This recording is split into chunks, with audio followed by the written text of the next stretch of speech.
नमस्कार, मेरा नाम रमेश जैन है और आज के इस वीडियो में आप सबका हार्दिक स्वागत है।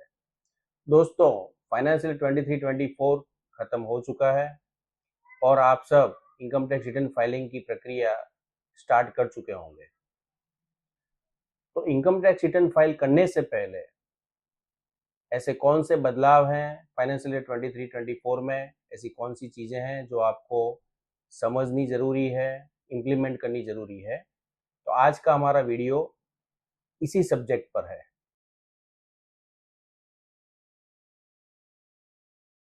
तो ये जितनी भी इम्पोर्टेंट चीज़ें हैं उसमें सबसे पहले है, क्या आपने आपके बैंक अकाउंट का bank KYC and bank validation करवा दिया है। आपको ये ध्यान रखना रहेगा कि आधार में, पान रिकॉर्ड्स में और बैंक रिकॉर्ड्स में आपका नाम जो है वो एक समान होना चाहिए।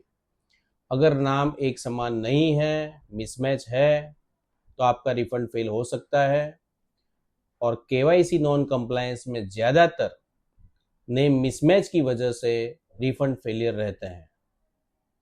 दूसरा, अगर आपने आपका जो बैंक अकाउंट अभी तक इनकम टैक्स पोर्टल के साथ लिंक्ड था वो अगर क्लोज करवा दिया है, कोई नया बैंक अकाउंट खुलवाया है, तो क्या आपने उसको भी बैंक प्रीवैलिडेशन लिंक के साथ जोड़ दिया है, तो कृपया ये ज़रूर ध्यान में रखें।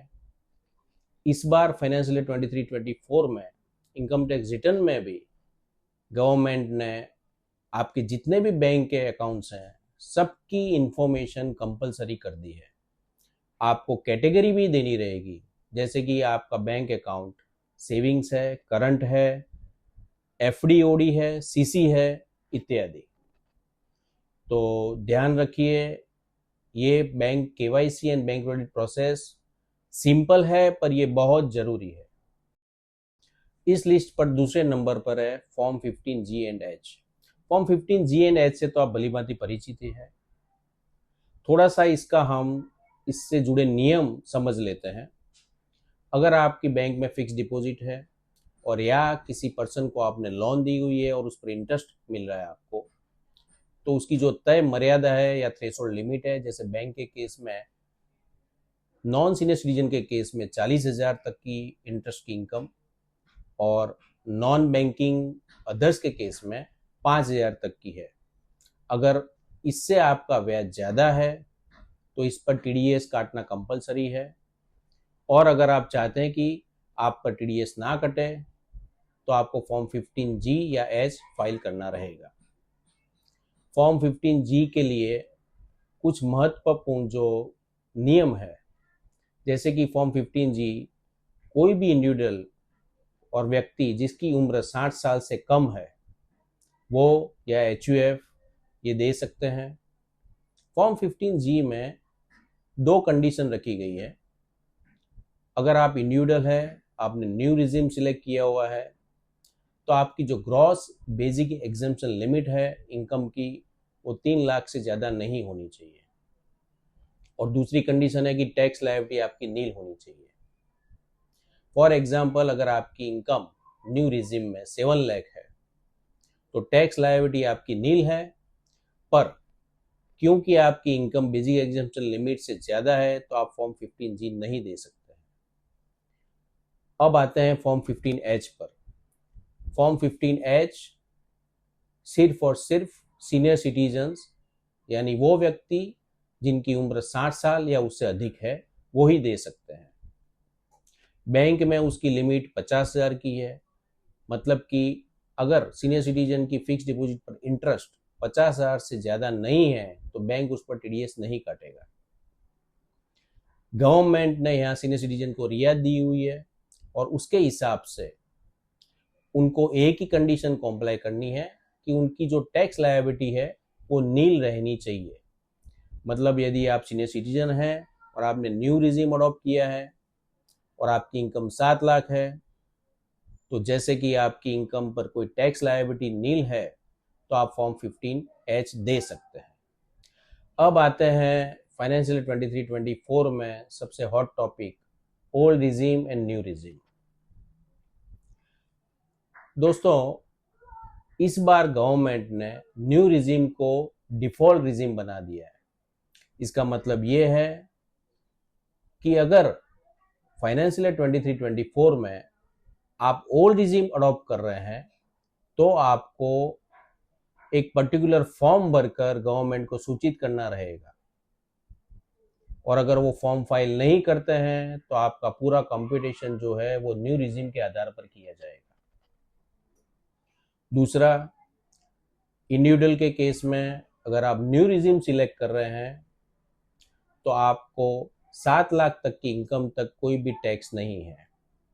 दोस्तों, यहाँ ये समझना रहेगा कि कितने इनकम तक आपकी कोई टैक्स लायबिलिटी नहीं है और कितने इनकम पर टैक्स लायबिलिटी है पर वो रिबेट के थ्रू उस पर आपको छूट दी जा रही है।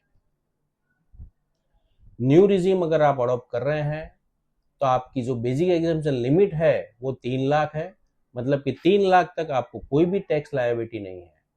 और अगर आपकी इनकम 7 लाख है तो आपकी कोई टैक्स लायबिलिटी यहाँ पर नहीं बन रही है। टैक्स आपका जो 25,000 है, 25,000, वो रिबेट अंडर सेक्शन 87A के थ्रू 25,000 तक की आपको यहाँ छूट मिल रही है। अगर फाइनेंशियल 23-24 में आप ओल्ड रिजीम सिलेक्ट कर रहे हैं तो यहाँ आपका बेसिक एग्जेम्पशन लिमिट जो है वो 2.5 लाख तक रहेगा और 5 लाख तक की इनकम तक आपको यहाँ पर भी कोई टैक्स नहीं लगेगा।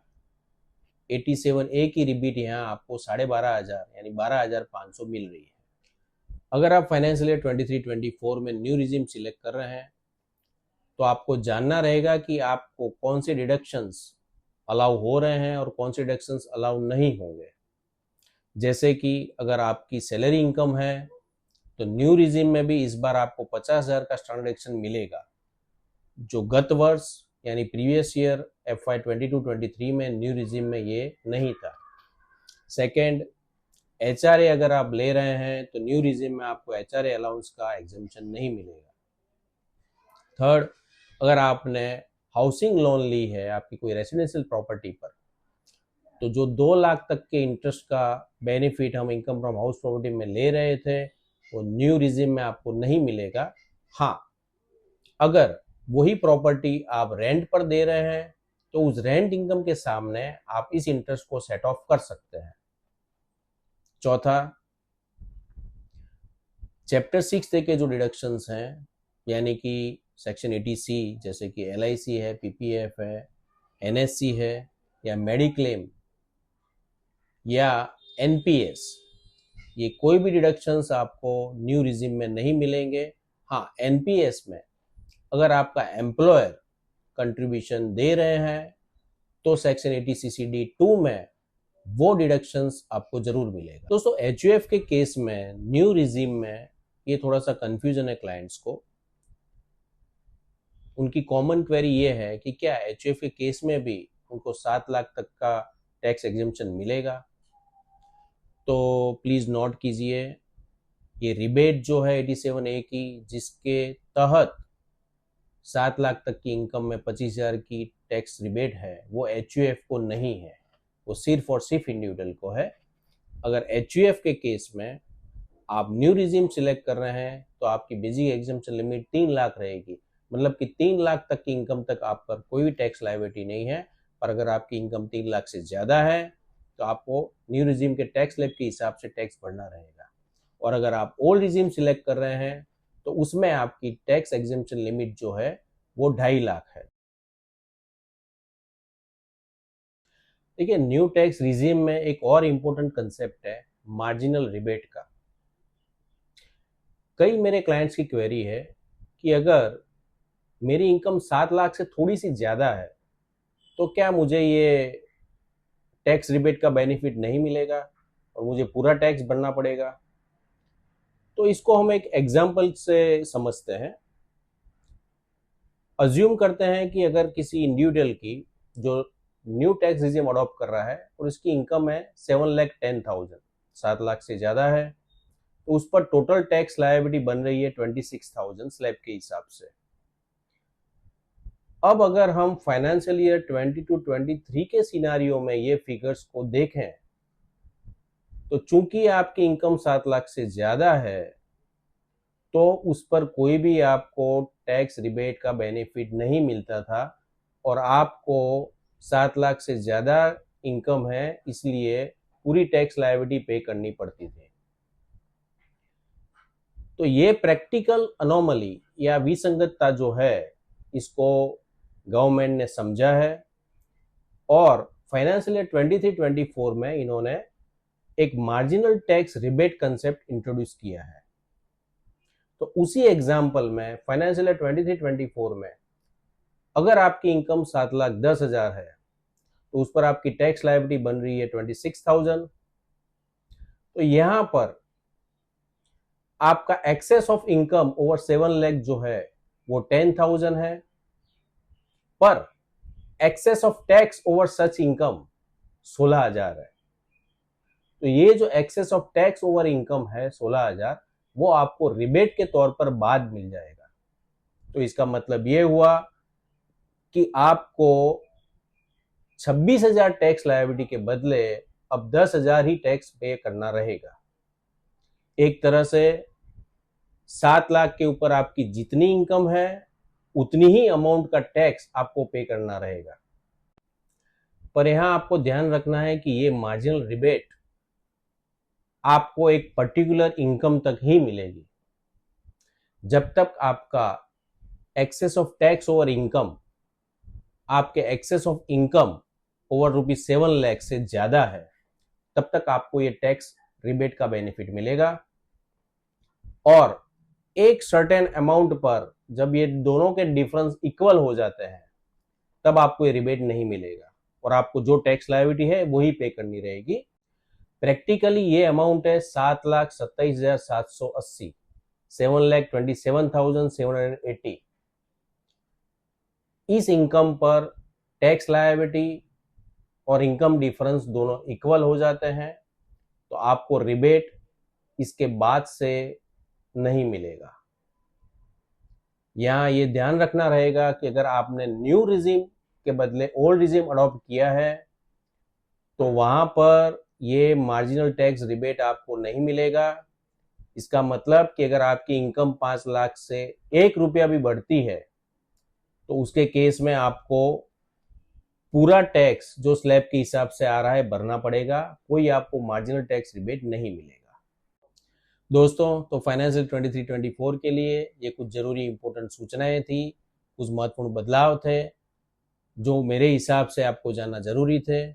आशा करता हूं कि ये वीडियो आपके लिए यूजफुल रहेगा। धन्यवाद।